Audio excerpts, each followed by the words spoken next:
जालना जिल्ह्यातील अंबड तालुक्यातील रेवलगावमधील प्राथमिक शाळेत शिकणारा कार्तिक वजीर उर्फ भोऱ्या स्वातंत्र्य दिन आणि प्रजासत्ताक दिन कार्यक्रमात काय बोलतो याकडे सर्वांचं लक्ष लागून राहिलेलं असतं। आज भोऱ्यानं विधानसभेत रमी खेळणारे मंत्री माणिकराव कोकाटेंपासून ते महादेवी हत्तीनीपर्यंतच्या विषयांना हात घालत परखड भाष्य केलंय। पाहुयात भोऱ्या आज काय म्हणाला। आणि माझे बालमित्रांनी इथे उपस्थित तमाम नागरिकांना स्वातंत्र्य दिनाच्या कोटी शुभेच्छा। आज आपला 79वा स्वातंत्र्य दिन आहे। स्वातंत्र्य म्हणाले की सगळ्यांना उघडा फुटतात, याचं स्वातंत्र्य आहे, त्याचं स्वातंत्र्य आहे, हे करू शकतो, ते करू शकतो, पण तुम्ही जबाबदारी आणि कर्तव्य विसरता। स्वातंत्र्य मिळाल्यापासून भारताने खूप प्रगती केली आहे। सुईला छिद्र पाडता येत नव्हतं, आता चंद्रावर पाऊल ठेवला आहे। विज्ञान, तंत्रज्ञान, शेती, उद्योग धंदे याची भरभराट चालली आहे, पण गरिबी श्रीमंती जरी वाढत चालली आहे।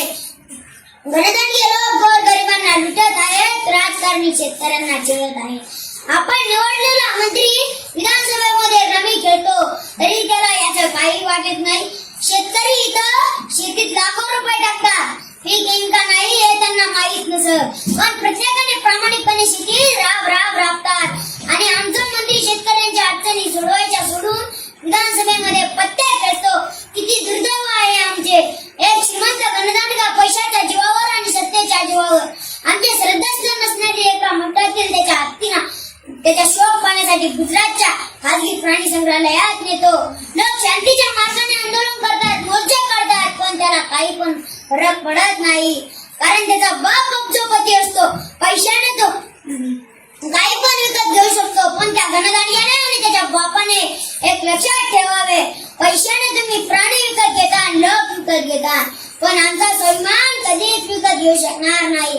म्हणून लक्षात ठेवा, तुम्हाला स्वातंत्र्य मिळाले आहे, ते स्वाभिमानाने जगण्यासाठी पैसे पुढे आणि सत्ते पुढे लाचारी करू नये। खोट्याला खोटं म्हणा आणि स्वाभिमान जपा, एवढं बोलतो आणि थांबतो।